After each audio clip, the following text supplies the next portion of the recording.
This is AI designing its own experiments. In my own opinion, one of the biggest obstacles is simply the complexity of human biology. I think one of the powerful things about artificial intelligence is that it's an unrivaled tool for handling complexity. And the first tool in my career where I really felt like the power of the tool was commensurate with the task. The thinking microscope is a microscope we invented that can do experiments by itself. We call it the thinking microscope because we have integrated artificial intelligence into the system. So the microscope can be learning while it's doing experiments and use that information to make predictions about what the best next experiment will be. Humans really can't do that. This is the core part of the thinking microscope, and then we have two computers to control it. Each of these wells would contain a culture of human cells. It may have human cells from a patient with Alzheimer's or Parkinson's or ALS. But how exactly does the thinking microscope work? It relies on a digital micromirror device made up of thousands of minuscule mirrors. Each mirror, smaller than the width of a human hair, can precisely tilt in different directions, allowing the microscope to focus light onto a single cell in a dish or even a subregion within a cell.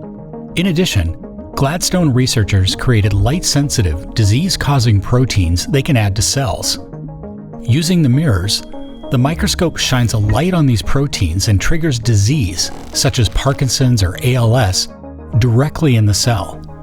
Using this method, the scientists can conduct a different experiment on each individual cell, even those located within the same well of a dish. This means they can run hundreds or thousands of experiments simultaneously.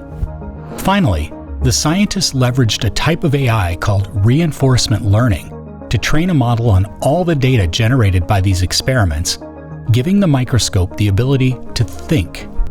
Now, the microscope can observe the effect of an experiment, learn from it, and design the next experiment, all without human intervention, until it solves the scientific problem it was given by the researchers. So if somebody has Alzheimer's or Parkinson's disease, they have a part of their brain where cells are dying or are not functioning properly. The thinking microscope now allows us to look at not just 10 or 20 or 100 of these neurons, but thousands, even millions, and then use AI to actually decipher what is making a cell normal or diseased, and then tell us how we might fix that cell so it's healthy again. I think we need to rethink the way we're doing science. Alzheimer's disease was discovered over 100 years ago, and we still barely have a therapy available. My greatest aspiration is that we'll be able to use a system like this to find cures for some of these diseases and make a difference for patients. The thinking microscope has the potential to fundamentally change how we do biology, and it'll just accelerate science across the world.